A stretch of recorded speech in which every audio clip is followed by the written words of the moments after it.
നമസ്കാരം, എല്ലാവർക്കും സ്വാഗതം. നമ്മുടെ തിരുവനന്തപുരം എന്ന് പറയുന്നത് കോട്ടകളുടെയും കൊട്ടാരങ്ങളുടെയും നാടാണ്. ഇവിടെ വന്നാൽ നമുക്ക് ധാരാളം കാഴ്ചകളുണ്ട്. ഞാനിപ്പോൾ നിൽക്കുന്നത് കിഴക്കേക്കോട്ട എന്ന് പറയുന്ന സ്ഥലത്താണ്. കിഴക്കേക്കോട്ട എന്ന് പറഞ്ഞാൽ കൊട്ടാരത്തിൻ്റെ കിഴക്കേ ഭാഗത്തുള്ള കോട്ടവാതിലാണ്. അതാണ് ഈ കാണുന്നത്. ഇതിൻ്റെ പിന്നിലാണ് സാക്ഷാൽ ശ്രീ പത്മനാഭസ്വാമി ക്ഷേത്രം. പത്മനാഭസ്വാമി ക്ഷേത്രത്തിൻ്റെ വലതുവശത്താണ് യഥാർത്ഥത്തിൽ രാജധാനി പണ്ടത്തെ കൊട്ടാരം ഉണ്ടായിരുന്നത്. അതായത് പത്മനാഭപുരത്ത് നിന്നും തിരുവനന്തപുരത്തേക്ക് തലസ്ഥാനം മാറ്റിയതിന് ശേഷം അതിന് ചുറ്റും ഒരുപാട് കൊട്ടാരങ്ങൾ, അതേപോലെ ക്ഷേത്രത്തിന് ചുറ്റും കുറേ കൊട്ടാരങ്ങളുണ്ട്. ഇതിൻ്റെ തെക്ക് ഭാഗത്ത്, ക്ഷേത്രത്തിൻ്റെ തെക്ക് ഭാഗത്ത് ഒരു തെക്കേ തെരുവുണ്ട്. ആ തെരുവിൽ ധാരാളം കൊട്ടാരങ്ങൾ നമുക്ക് കാണാം. ഇന്ന് നമുക്ക് ആ വഴി കൂടെ ഒരു നടത്തം, ഒരു പൈതൃക നടത്തമാകാം. തിരുവനന്തപുരം നഗരത്തിൻ്റെ സ്ഥിരാകേന്ദ്രമാണ് കിഴക്കേക്കോട്ട. ഇവിടെ നിന്നുമാണ് നഗരത്തിൻ്റെ പല ഭാഗത്തേക്കുമുള്ള സിറ്റി ബസ്സുകൾ പുറപ്പെടുന്നത്. ഈ കാണുന്ന പ്രധാന കോട്ടവാതിൽ തെക്ക് ഭാഗത്തെ വെട്ടിമുറിച്ച കോട്ടയ്ക്കും വടക്ക് ഭാഗത്തെ പഴവങ്ങാടി കോട്ടയ്ക്കും തുല്യ മധ്യത്തിലാണ്. ആയില്യം തിരുനാൾ രാമവർമ്മയാണ് ഈ കിഴക്കേക്കോട്ടവാതിൽ ഇന്ന് കാണുന്ന രീതിയിൽ നവീകരിച്ചത്. ഇതിന് മുകളിൽ സൈനികർക്കുള്ള കാവൽപ്പുരകളുണ്ട്. പ്രവേശന കവാടത്തിന് രണ്ട് വശത്തുമുള്ള മുറികളിൽ പുരാരേഖാ വകുപ്പിൻ്റെ ഓഫീസും അവരുടെ പുസ്തക വിൽപ്പനശാലയും പ്രവർത്തിക്കുന്നുണ്ട്. ഈ കോട്ടവാതിലൂടെ അകത്തേക്ക് കയറിയാൽ ദൂരെ ശ്രീ പത്മനാഭസ്വാമി ക്ഷേത്രം കാണാം. അതിനു മുന്നിൽ വലതുവശത്തായി പത്മതീർത്ഥക്കുളം. പണ്ട് ദർഭക്കുളം, അനന്തതീർത്ഥം എന്നൊക്കെയായിരുന്നു പേരുകൾ. കിഴക്ക് പടിഞ്ഞാറായി 606 മീറ്ററും തെക്ക് വടക്കായി 303 മീറ്ററും വിസ്തീർണമുള്ള ഈ വലിയ കുളം ക്ഷേത്ര നിർമ്മാണ കാലത്തെ പണികഴിപ്പിച്ചതാണ്. ക്ഷേത്രത്തിലെ അഭിഷേക തീർത്ഥം ഈ കുളത്തിൽ എത്തിച്ചേരുമെന്ന് പഴമക്കാർ പറയുന്നുണ്ട്. ഈ പത്മതീർത്ഥക്കുളത്തിന് മുൻപിൽ പ്രധാന രാജധാനിയും ചെറുതും വലുതുമായ നിരവധി കൊട്ടാരങ്ങളുമുണ്ട്. പലതിലേക്കും പൊതുജനങ്ങൾക്ക് പ്രവേശനമില്ല. ഇവയിൽ മിക്കതും വേണാട്ടിലെ ശക്തനായ ഭരണാധികാരി അനിഴം തിരുനാൾ മാർത്താണ്ഡവർമ്മ പണികഴിപ്പിച്ചതാണ്. പണിതീരാതെ കിടന്ന ചിലത് പൂർത്തിയാക്കിയതോ ധർമ്മരാജാവ് എന്ന കാർത്തിക തിരുനാളും.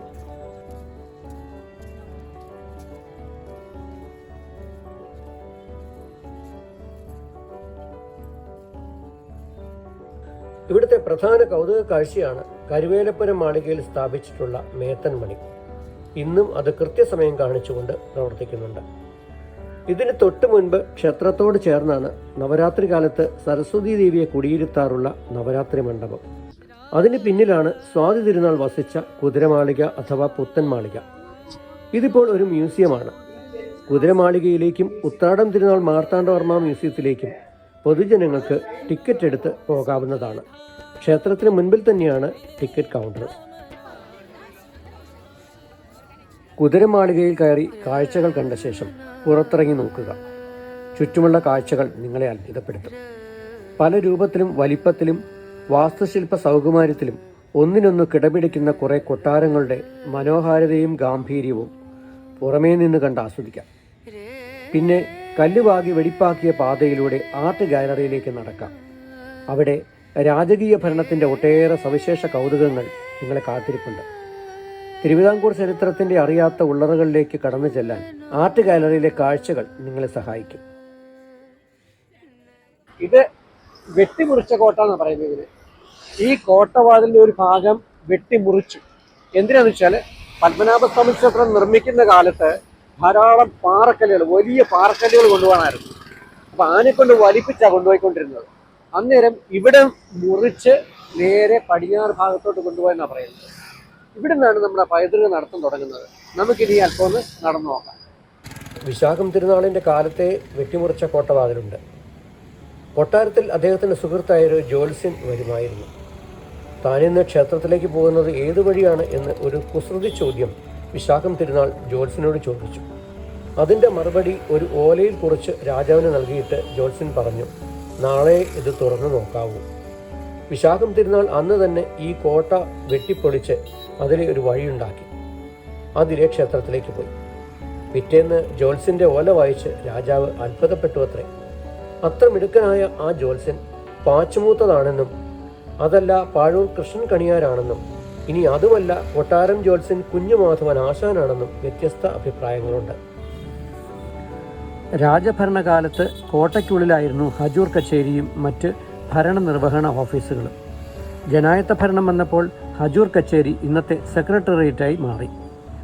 ഭരണ സൗകര്യത്തിന് മതിലകത്തുണ്ടായിരുന്ന ഓഫീസുകളെ നഗരത്തിൻ്റെ പല ഭാഗത്തുമായി വിന്യസിക്കുകയും ചെയ്തു. എന്നാൽ കൊട്ടാരങ്ങളിൽ പലതിലും താമസക്കാരില്ല. പത്മനാഭസ്വാമി ക്ഷേത്ര ട്രസ്റ്റ് അതിൽ 5-6 കൊട്ടാരങ്ങൾ കല്യാണ ആവശ്യങ്ങൾക്കും മറ്റും വാടകയ്ക്ക് നൽകി വരുന്നുണ്ട്. ഇതാണ് ഇളയരാജാവ് എന്നറിയപ്പെട്ട ഉത്രാടം തിരുനാൾ മാർത്താണ്ഡവർമ്മയുടെ ഓർമ്മയ്ക്കായി തുടങ്ങിയ ആർട്ട് ഗാലറിയുടെ മുൻവശം. ശ്രീ ചിത്തിര തിരുനാൾ മഹാരാജാവിൻ്റെ ഇളയ സഹോദരനാണ് ഉത്രാടം തിരുനാൾ. സാംസ്കാരിക രംഗത്ത് നിറഞ്ഞു നിന്ന അദ്ദേഹം മികച്ച ഒരു ഫോട്ടോഗ്രാഫർ കൂടിയായിരുന്നു. പഴമയുടെ പ്രൗഢി എടുത്തു കാട്ടുന്ന ഈ കൊട്ടാരത്തെരുവിലൂടെ കാഴ്ചകൾ കണ്ടു നടക്കുവാൻ തിരുവനന്തപുരം നഗരത്തിലെത്തുന്ന പലരും താല്പര്യപ്പെടാറുണ്ട് എന്ന കാര്യം എനിക്കറിയാം. അവർക്കറിയേണ്ടുന്ന ചരിത്ര വസ്തുക്കൾ ഓലച്ചുരുണകളായി മതിലകം രേഖകൾ എന്ന പേരിൽ ആർക്കൈവ്സ് വകുപ്പിലുണ്ട്. ശ്രീ പത്മനാഭസ്വാമി ക്ഷേത്രത്തിൻ്റെ മുൻപിലെ കൊട്ടാരങ്ങളുടെ മറ്റൊരു ഭാഗമാണ് തെക്കേ തെരുവ്. അതിൻ്റെ തൊട്ടു മുൻപിലുള്ള വിശാലമായ മൈതാനം ഈ കാണുന്ന ഭാഗത്തായിരുന്നു ഒരു കാലത്ത് സൈനിക പരേഡുകളും മഹാരാജാവിൻ്റെ എഴുന്നള്ളത്തും മറ്റുമൊക്കെ നടന്നിരുന്നത്.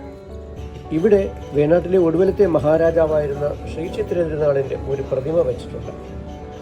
ഇപ്പോൾ തിരുവനന്തപുരം കോർപ്പറേഷൻ ഇവിടെ നല്ലൊരു പാർക്കാക്കി വികസിപ്പിച്ചിട്ടുണ്ട്. മറ്റെന്തൊക്കെ ജനകീയ പരിഷ്കാരങ്ങൾ മറന്നാലും വിപ്ലവകരമായ ക്ഷേത്രപ്രവേശന വിളംബരം ഒന്നുകൊണ്ട് മാത്രം മലയാളി എപ്പോഴും ഓർക്കുന്ന ഭരണാധികാരിയാണ് ശ്രീ ചിത്തിര തിരുനാൾ ബാലരാമവർമ്മ. സ്വാതന്ത്ര്യാനന്തരം അദ്ദേഹം 7 വർഷത്തോളം തിരുക്കൊച്ചി രാജപ്രമുഖനായിരുന്നു. പത്മനാഭസ്വാമി ക്ഷേത്രത്തിന്റെ തെക്കുവശത്തും വലതുവശത്തുമായി നിരവധി അഗ്രഹാരങ്ങൾ കാണാം.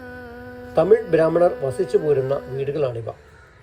ഞാനിപ്പോൾ അത്തരമൊരു അഗ്രഹാരത്തിലൂടെയാണ് നടക്കുന്നത്.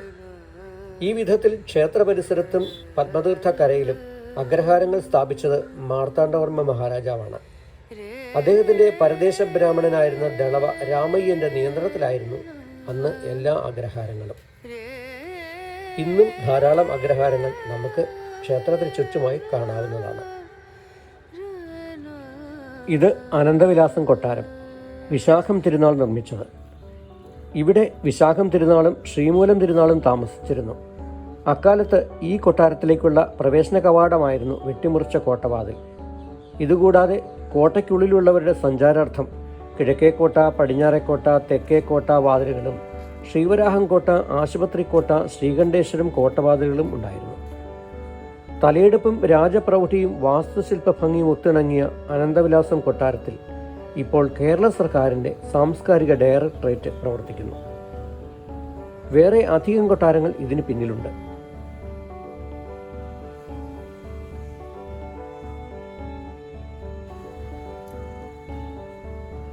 രാജകുടുംബങ്ങൾക്ക് വിശ്രമിക്കുന്നതിനും ഭജനമിരിക്കുന്നതിനുമായാണ് ഭജനപ്പുര കൊട്ടാരം ഉപയോഗിച്ചു വന്നത്. ഇതിനടുത്താണ് സ്വാതി തിരുനാൾ താമസിച്ച പുത്തൻമാളിക അഥവാ കുതിരമാളികയിലേക്കുള്ള പ്രവേശന കവാടം. മികച്ച രാജ്യതന്ത്രജ്ഞൻ, ഭരണാധികാരി എന്നതിന് പുറമെ സംഗീത, സാഹിത്യ, നൃത്തകലകളുടെ നിത്യോപാസകനായിരുന്നു സ്വാതി തിരുനാൾ മഹാരാജാവ്. സ്വാതി പണിതീർത്ത കുതിരമാളികയിൽ കുറച്ചു കാലമേ അദ്ദേഹത്തിന് ജീവിക്കുവാനായുള്ളൂ. അപ്പോഴേക്കും അസുഖബാധിതനായി തീർന്നു. ഗർഭത്തിലായിരിക്കുമ്പോഴേ രാജ്യാവകാശി ആയതിനാൽ അദ്ദേഹത്തെ ഗർഭശ്രീമാൻ എന്ന് വിളിച്ചു പോന്നു. സ്വാതി തിരുനാൾ ഇംഗ്ലീഷ് വിദ്യാഭ്യാസത്തിന് പ്രാധാന്യം നൽകി. ഒട്ടനവധി സംഗീത കൃതികൾ രചിച്ചു. കലകളെയും കലാകാരന്മാരെയും പ്രോത്സാഹിപ്പിച്ചു. നമ്മൾ നടന്ന് പത്മനാഭസ്വാമി ക്ഷേത്രത്തിൻ്റെ തെക്കേ നടയിലെത്തി. ഇതാണ് തെക്കേ നട. ഇതിൻ്റെ അടുത്ത് ഗൗരീശങ്കർ എന്നൊരു ഹോട്ടലുണ്ട്. ഗൗരീശങ്കർ ഇവിടെ നല്ല അടദോശ കിട്ടും. നമുക്ക് കഴിച്ചിട്ട് പോകാം. അരിയും പരിപ്പും കായവും നിശ്ചിത അളവിൽ ചേർത്തരച്ച് അന്ന് തന്നെ ദോശക്കല്ലിൽ ചുട്ടെടുക്കുന്ന രുചികരമായ പലഹാരമാണ് അടദോശ. അടദോശ കൂടാതെ പുട്ട്, ഇഡലി, മസാലദോശ, ഗീ റോസ്റ്റ് തുടങ്ങിയ വെജിറ്റേറിയൻ വിഭവങ്ങളും ഇവിടെ കിട്ടും.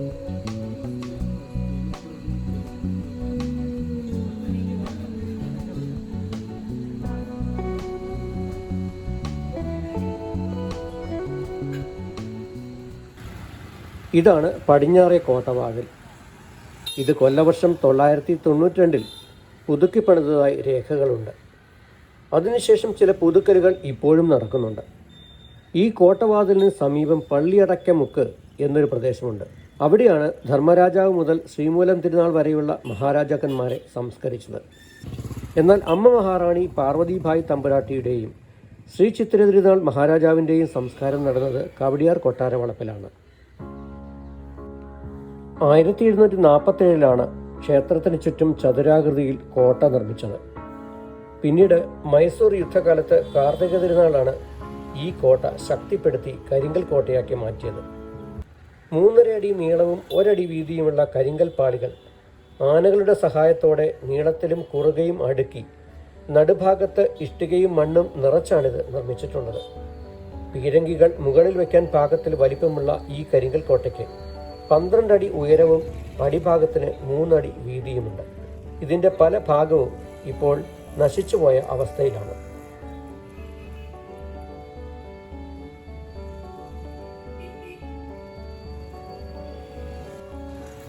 പടിഞ്ഞാറേ കോട്ടവാതിൽ മുതൽ ഈഞ്ചക്കൽ ജംഗ്ഷൻ വരെ ഒരുപാട് അമ്മ വീടുകൾ കാണാം. തിരുവിതാംകൂർ രാജാക്കന്മാരുടെ ഭാര്യമാരാകുന്ന സ്ത്രീകളുടെ വാസഗ്രഹങ്ങളായിരുന്നു അവ. ഓരോന്നും അവരവരുടെ നാടുകളുടെ പേരിലാണ് അറിയപ്പെട്ടിരുന്നത്. നാഗർകോവിൽ, തഞ്ചാവൂർ, തിരുവട്ടാർ, അരിമന എന്നിങ്ങനെ.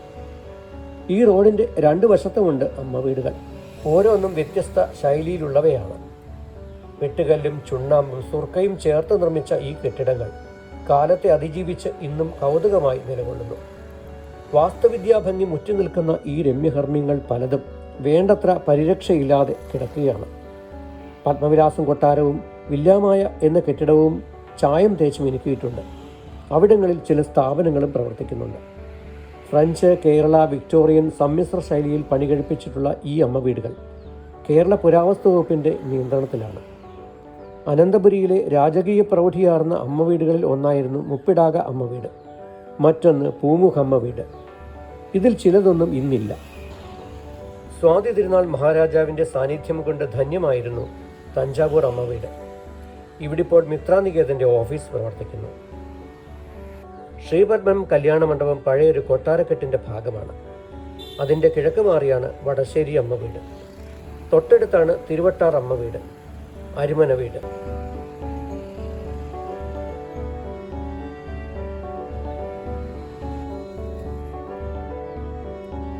മരുമക്കത്തായി നിലനിന്ന തിരുവിതാംകൂറിൽ മഹാരാജാക്കന്മാർ നായർ സ്ത്രീകളെ വിവാഹം കഴിക്കുന്ന പതിവുണ്ടായിരുന്നു. ആ സ്ത്രീകളെ അമ്മച്ചിമാർ എന്നാണ് വിളിച്ചു പോകുന്നത്. അവർക്കായി കൊട്ടാര സദൃശമായ ഭവനങ്ങൾ നിർമ്മിച്ച് അതിലാണ് അവർ താമസിച്ചിരുന്നത്. അന്ന് ബഹുഭാര്യാത്വം നിലനിന്നിരുന്നു. അതിനാൽ രാജാക്കന്മാർക്ക് ഒന്നിൽ കൂടുതൽ ഭാര്യമാരും ഉണ്ടായിരുന്നു. ഇവരിലുണ്ടാകുന്ന ആൺമക്കളെ തമ്പിമാരെന്നും പെൺമക്കളെ തങ്കച്ചിമാരെന്നും വിളിച്ചു പോകും. ഇനിയും ഒരുപാട് കാണാനുണ്ട് ഇത്തരം കൗതുക കാഴ്ചകൾ. അതൊക്കെ മറ്റൊരവസരത്തിലാവട്ടെ.